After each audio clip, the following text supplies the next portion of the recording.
This is the Soul-Filled Sisterhood podcast, and I'm your host, Nicole Burgess, licensed marriage and family therapist and an empowerment mentor for women. The information shared in this podcast is not a substitute, nor is it to convey professional, psychological, financial, or medical advice. If you could use such services, please seek them out from someone you trust.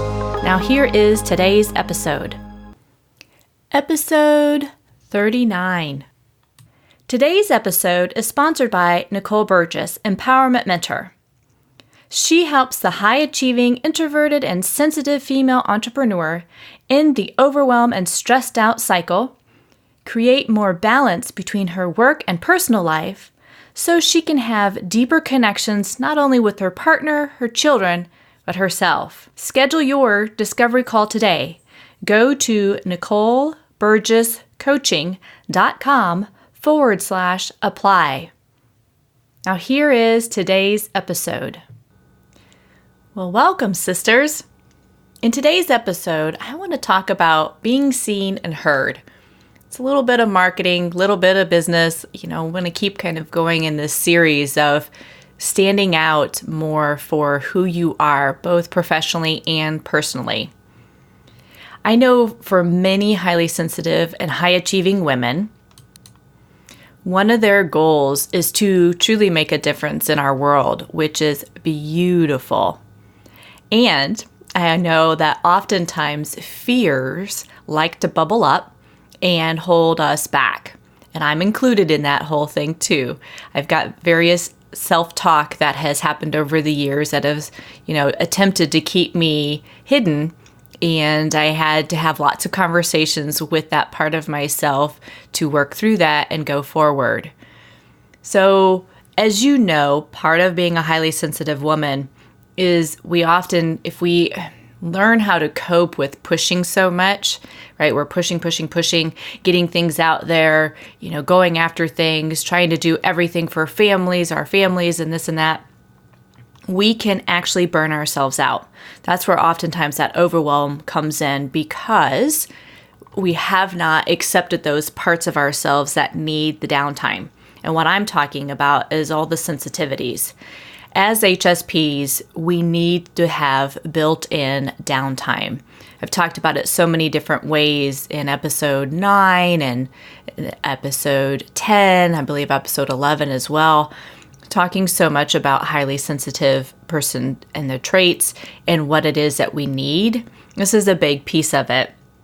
If you remember back in episode 37 when Heather and I were talking, she talked about that pushing is really like the shadow side, learning how to cope with things where we're pushing forward versus building things that come more at ease.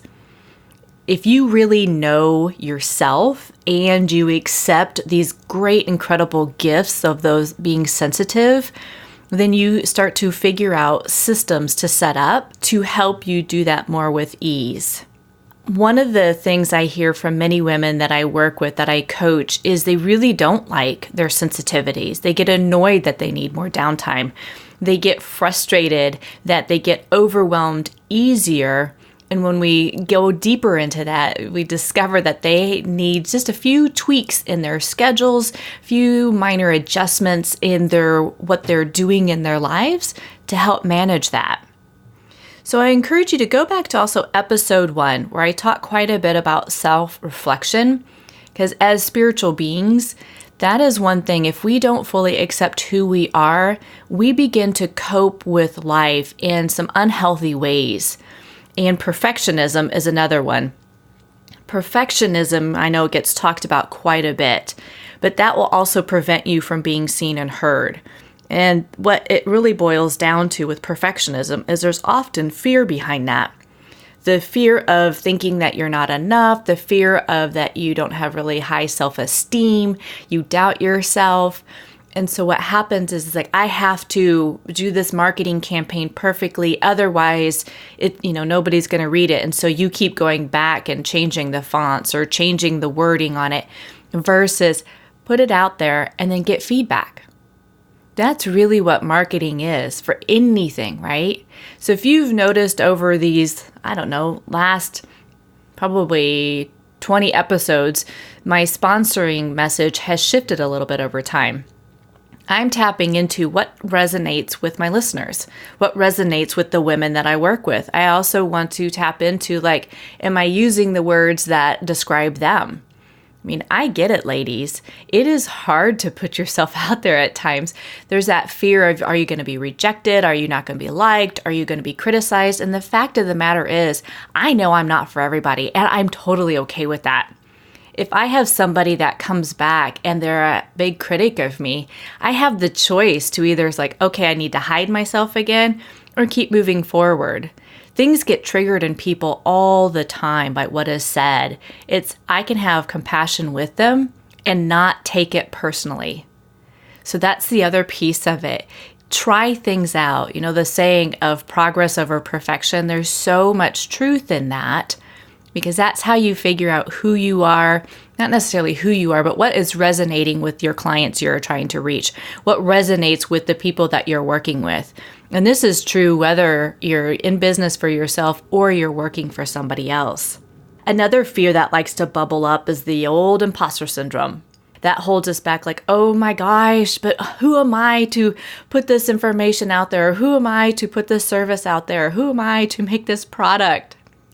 So I remember the imposter syndrome coming up a lot for me when I actually did my other podcast called Launching Your Daughter. I had a great community that I leaned into for a lot of things, and perfectionism also came up during that time because I was like, oh my gosh, yes, for years, right? As a therapist, I've worked with families. I know how to do family systems work. I've worked with teenagers. I've worked with parents. Yet to do that podcast, I was reaching out to guests, just like what I do on this podcast. And there was so much doubt that came up, but I did it anyways. I kept talking to myself with compassion, and I listened to those fears. I'm like, yeah, you actually don't have anything, no evidence to back up. I'm going to die from this experience, or it won't work, or, something really bad is going to happen to me. None of that was true. It was just fear trying to drive me. And when I kept going forward, when I kept reaching out, that's the beauty of all of this, right? When you take those steps, your confidence level begins to go up. So what I found out as I kept moving forward, as I kept being seen more and I kept taking calculated risk, my podcast grew, just like this one is. It's a slow, steady race, which is totally fine.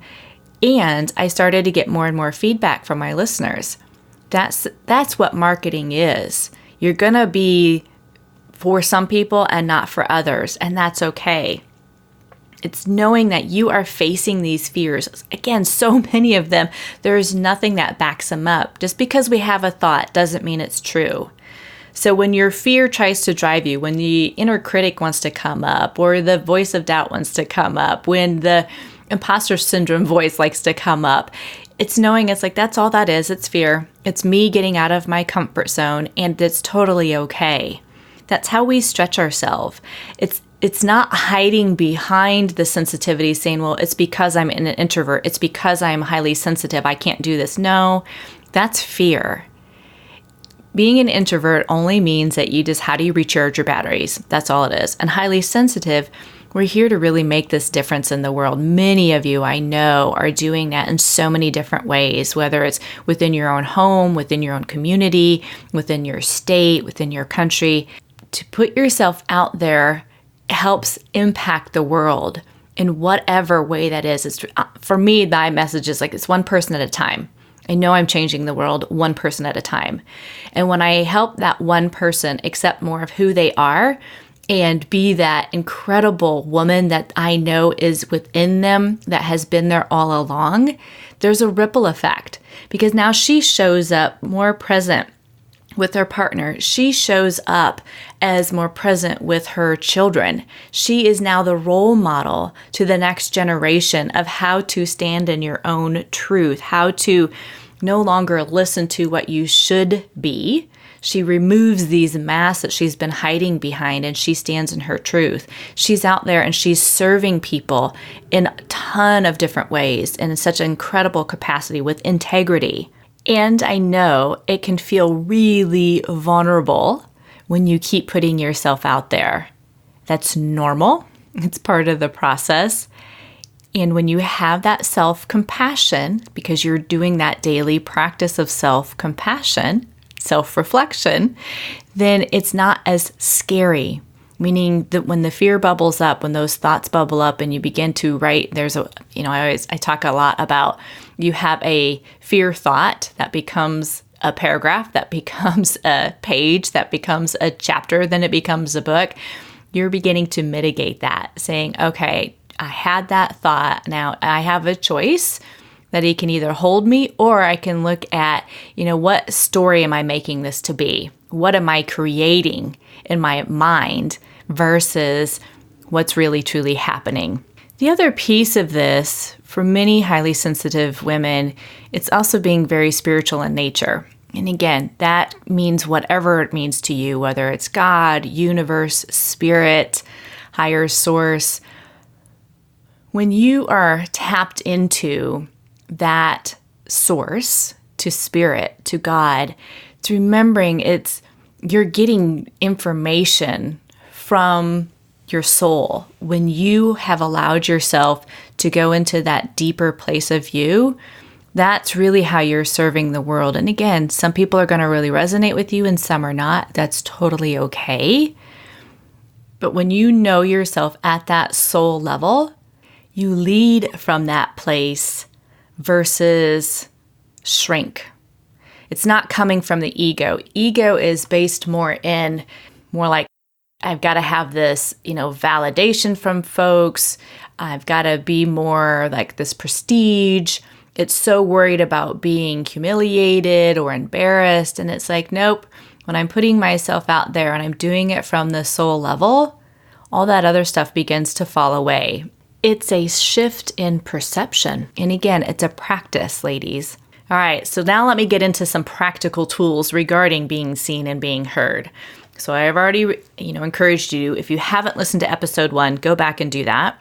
If you want to hear a little bit more regarding my conversation with Heather Dominic, go back to episode 37. And then in episode 38, I talked with Danielle Clem about picking one social media at a time. And the thing about this, systems is really a key when it comes to being seen, being heard, doing your marketing. And what I mean by that is, let's say you're working on Facebook, you're going to create a bunch of different posts all at one time. Set aside, 1-2 hours, and then create your post. And then you can schedule that directly into Facebook and schedule those out. You can put them into a software that does the batching of jobs that way, like Meet Edgar or Smarter Q. There's a ton of different softwares that you could use, and then they get repurposed, things like that. When you batch your jobs, though, that helps take down the overwhelm, because you have it scheduled in your calendar. You can do the same thing when it comes to emails and your newsletters. Batch them. Write up a couple different ones and then schedule them out. All of that, again, helps decrease the overwhelm so that you can have, your downtime or focus on other aspects of your business building and creating. So batching is a big thing that I encourage ladies that I work with when they're sustaining their business or building their business or doing anything in their professional life. It's batching those jobs up. And it can be the same thing even in your personal life. I see it over and over with women getting stressed out during the work week because they're like, oh, but I've got to think of meals, things like that. It's like, well, get your family involved. Ask them for their favorite recipes. What are some of the things that they want? You can schedule out like what meals you're going to have for that week, and then build it up to 2 weeks and 3 weeks and then a month at a time. And then batch your cooking, right? So maybe it's on the weekend. One day you go to the grocery store and you chop up all the things that you need to for the recipes that you're going to use. And the next day you're cooking up all those recipes for the week. Stick them in the freezer, stick them in the refrigerator. It's really, I say, we go back a generation or so where they did all this home cooked cooking, but they did it also in batches. So whatever makes it easier for you, just versus trying to come home after working all day long, like, what are we going to eat? Do it ahead of time. Yes, it takes some of that time away, so-called away from your weekend, but it keeps your stress level down. It keeps the overwhelm down. So whatever message you received growing up, whether you were too sensitive, too quiet, too emotional, remember, those are old messages, and those can turn into limiting beliefs about who you are today as this adult woman. Go back and write about it and then release it. Remember, that's an old mindset. It's a limiting belief, and you can change that. In episode 17, I talk about limiting beliefs, and I have a link in the show notes there to do the tapping to help decrease the emotional charge around that specific thought process, around that specific limiting belief. Keep showing up. Again, go back to what is your bigger mission in life? What's your bigger purpose in life?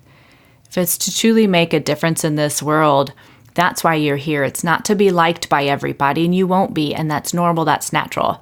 It's also normal that you're going to have moments of fears that bubble up about, oh my gosh, people aren't going to like this font that I use, or they're not going to like all the marketing messages that I put out there, and that's okay. You're getting feedback from what does resonate with people and what doesn't. And if they're not your ideal client, that's okay. Then it's like, okay, I'm not for you, and you move on. Same thing, that pushing doesn't serve you. That's coming from a place of fear versus doing it more with ease and stepping into, again, what resonates for you, standing in your own truth. It's basically, you know you're that creative visionary. You know you're a rebel of like, I want to do this differently. I want to show the world that being a high achieving and a highly sensitive woman, it's all okay and it's normal, that I can truly do things differently. So I hope this was helpful today, and I love to hear back from my listeners what really resonated with you. So feel free to email me at podcast@NicoleBurgessCoaching.com. Until next time. If you are a professional woman, whether you're an entrepreneur in the corporate arena, and you are ready to end the overwhelm and stressed out cycle so that you can have deeper connections not only with yourself but your loved ones, I encourage you to go out to NicoleBurgessCoaching.com/apply for your free breakthrough call today.